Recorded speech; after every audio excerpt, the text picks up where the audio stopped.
Zdaj se bomo obrnili na Gazo. Premirje v Gazi sicer drži, a le za las. In Izrael zelo jasno sporoča, da si pridržuje pravico napasti vsakogar, ki ga smatra za grožnjo, ne glede na premirje. Po navedbah lokalnih zdravstvenih uradnikov in medijev povezanih s Hamasom, so izraelski zračni napadi v zadnjih 2 dneh v Gazi ubili najmanj ducat ljudi. Medtem so voditelji Hamasa zaključili še en krog pogovorov v Kairu o izvajanju druge faze Trumpovega mirovnega načrta, pri čemer viri pravijo, da je bilo malo napredka in globoko nezaupanje na obeh straneh. Zdaj bi se rada vrnila k našim gostom v studiu glede tega.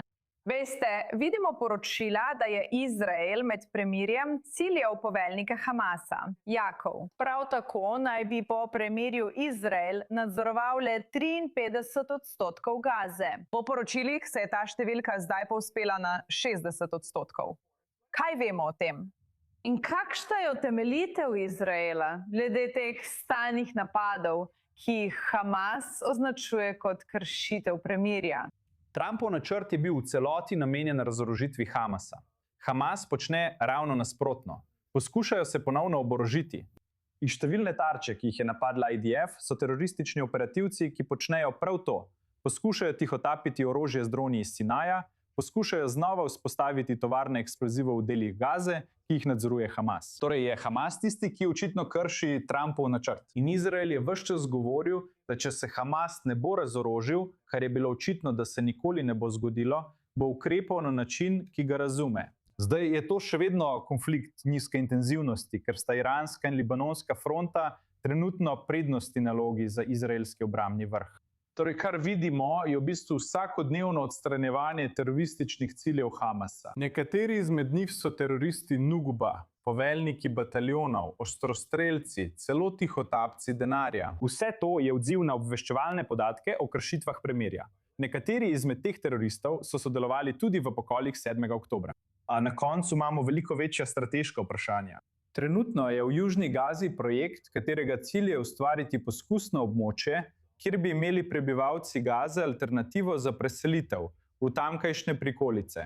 Še nismo tam. Ideja je, da bi obstajala skušnjava, da bi začeli premikati prebivalce Gaze iz območja Hamasa. Torej, ali bi bila to splošna smer, ali pa bo to, kar si mnogi v IDF želijo, dejansko končati vojno, kar pomeni vstopiti v preostali del Gaze, torej v osrednje dele Gaze in mesto Gaza. Odpraviti nadzor Hamasa in na to nadzor prepustiti neki oblasti. Bilo bo eno ali drugo, vendar to ne bo nekaj, kar bomo videli čez noč ali jutri, saj sta druga dva bojišča še vedno veliko pomembnejša glede na izraelske vire. Prav! Torej, Dan, rada bi se hitro obrnila nate. Očitno Hamas noče odložiti orožja, kar ni presenečenje. Izrael pa noče v celoti sodelovati pri načrtu za obdobje po vojni. In potem ta pogajanja v Kairu nikamor ne vodijo. Ali je Trumpov mirovni načrt za Gazo dejansko načrt, ali je to trenutno le prazne besede? Ne vem, res ne vem. Mislim, Trump je rekel, da se je Hamas strinjal z razorožitvijo, da so se strinjali z njegovim načrtom, ki je to vključeval kot ključno točko z izraelskega vidika. Nikoli nisem slišal, da bi se Hamas strinjal. Kot pravi Jakov, ni tako presenetljivo, da poskušajo to zahtevo ubiti in se dejansko znova oborožujejo. Veliko je odvisno od tega, kaj bomo naredili naslednje. Pričakoval sem, da bo nekaj narejeno, vendar Američani že, mislim, 7 mesecev, morda 8, niso storili ničesar glede tega. In očitno so jih zmotile zadeve, kot je vprašanje Irana in podobno. Poglejte, rad bi povedal nekaj o današnji operaciji. Da Hamas se ni razorožil. To je grozno. Ja, bilo bi odlično, ne samo, veste, odstraniti pripadnike Hamasa, ki poskušajo tihotapiti orožje, ampak tudi ustvariti načrt, po katerem bi prebivalstvo morda dovolili izhod iz območja Hamasa. In potem bi Izrael dokončal delo na območju brez civilistov. Prepričan sem, da bi Hamas poskušal to preprečiti, ampak to bi bil vsaj načrt. Ampak tukaj je nekaj, kar ni načrt. Verjamem, da je Izrael od začetka tega dogovora ubil približno 1000 civilistov. To ni načrt. Že leta trdim, da preprečevanje civilnih žrtev v Gazi ni le moralna dolžnost in judovska dolžnost. To je tudi politično in geopolitično modro. In vsi ti frajerji v televizijskih studijih me imenujejo naivnega, ker ni alternative in ker je to v resnici dobro razmerje, ter vse te druge neumnosti. Ker so zdaj vsi razburjeni zaradi nečesa, kar je za Izrael še bolj strateško kot odstranitev Hamasa, in sicer, da je ameriška podpora Izraelu v veliki nevarnosti. In to je neposredno povezano ne samo z zlonamernimi propagandnimi kampanjami, ki se vodijo proti Izraelu in so tako nepravične, ampak tudi z dejstvom, da je Izrael brez opravičila ubil na 10.000 civilistov. Torej, kar se danes dogaja, je, da se vojska še ni odzvala. Najbolj smiselni odgovor, ki sem ga slišal na vprašanje, zakaj je bilo danes ubitih toliko prebivalcev Gaze, je podal Jakov Lapin na i24 News English. To je noro. Vojska ne pojasnjuje, kaj počne. Prav. In to je tako ogromen neuspeh javne diplomacije.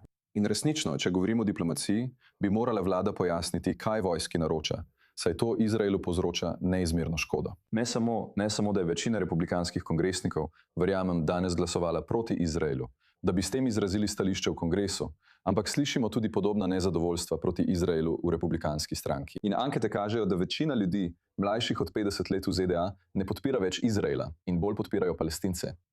Hamas ali ne Hamas, skoraj da ni pomembno. To je katastrofa. In vsakič, ko so civilisti ubiti v Gazi, Izraelci, če jim ni mar, in mislim, da večini je mar, a tudi tisti, ki jim ni mar, jih verjetno skrbi, da Izrael izgublja podporo ZDA, ker bi to bila strateška katastrofa. Dejansko še hujša kot to, da Hamas ostane na oblasti v Gazi, kar je slabo. No, mislim, da so to, kar pravite, ponovili številni novinarji po vsem svetu. Osnovna, veste, zahteva po jasni razlagi izraelske vojske o tem, kaj se dogaja. Včasih skoraj mislim, da bi morali biti novinarji na oblasti. Tega ne vem. Zdaj pa se bomo obrnili na Maroko. Rada bi se obema zelo zahvalila, da sta se nam pridružila v tem studiu. Maroko je pravkar podpisal sporazum o pridružitvi mednarodnim stabilizacijskim silam za Gazo, če bo do tega sploh prišlo. Morda se spomnite, da je Maroko država podpisnica Abrahamovih sporazumov, ki je leta 2020 normalizirala odnose z Izraelom. Je tudi arabska država, tesno povezana s palestinsko zadevo in kraljem, ki predseduje odboru za Jeruzalem, organizacije islamskega sodelovanja. Tako se Maroko s pristopom k stabilizaciji Gaze, napotitvijo vojaških častnikov, policije in vojaške poljske bolnišnice postavlja v samo središče povojne ureditve, ki se oblikuje na terenu. Z nami je zdaj Anet Levi, je strokovnjakinja za izraelsko-marokoške odnose in nekdanja članica izraelske misije v Maroku. Torej, Anete, ali Maroko tukaj prevzema večjo vlogo ali pa se spušča v nekaj zelo zapletenega? Ja, pravzaprav mislim, da je oboje. Sej prevzem vodilne vloge včasih pomeni tudi prevzemanje tveganja. Ampak mislim, da v tem primeru Maroko prevzema preračunano tveganje, ker ve, da ima ta poteza na splošno konkreten mandat zaradi njegove vloge v odboru za mir kot eden od ustanoviteljev. In prav tako ga na splošno podpira mednarodna skupnost. In tudi z igranjem te vloge se lahko izogne postavljanju na stran bodisi Izraela, bodisi Palestine. Deluje kot graditelj miru in to je nekaj, kar je za Maroko povsem smiselno. Odnosi z Izraelom preko Abrahamovih sporazumov. Zdaj se pridružuje tej sili za stabilizacijo Gaze. Spet, če se to res uresniči, ker so to očitno še vedno le poročila o tem, ali se bo to dejansko zgodilo, ali lahko ti dve stvari po vašem mnenju dejansko sobivata brez težav, ali pa menite, da bo vloga Maroka v Gazi neizogibno povzročila trenja v njegovem odnosu z Izraelom? Ne, pravzaprav mislim, da Izrael zelo pozitivno gleda na vpletenost Maroka v Gazo, saj velja Maroko za enega njegovih najbližjih zaveznikov in prijateljev v regiji. In zato obstajajo dokazi, kajti že pred tem obdobjem in tudi med vojno po 7. oktobru Maroko je bila ena redkih držav iz regije, ki je bilo dovoljeno neposredno pošiljati humanitarno pomoč prek letališča Ben Gurion. In zaradi vloge kralja v odboru Al-Quds je Maroko dejansko vzpostavil neposredno sodelovanje med Izraelom in organizacijo islamskega sodelovanja, OIC. Tako, mislim, da lahko vidimo, kako je Maroko lahko most med vsemi temi svetovi in kako se nasprotja v Maroku običajno dobro razumejo. Maroko pošilja vojaške častnike, policijo, poljsko bolnišnico. Mislim, to je resna zaveza. Zagotovo ni zgolj simbolična. Kaj ima kralj od tega? In koliko od tega je povezano z regionalnimi ambicijami Maroka v primerjavi z očitno, veste, humanitarno skrbjo?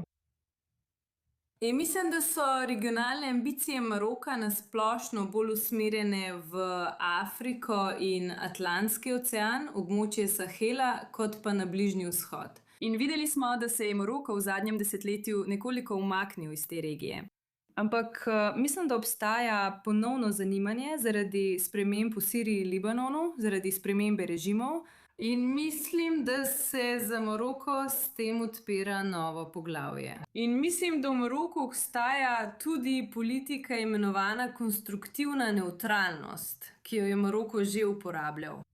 In to pomeni, da Maroko v svoji nevtralnosti ni pasiven, ampak uporablja bolj dinamičen pristop, da ohranja odnose z vsemi vpletenimi stranmi, da bi ohranil tudi svoje lastne interese. In nazadnje, kar zadeva notranje zadeve, je palestinsko vprašanje nekaj, kar je globoko zasidrano v srcih maroškega ljudstva.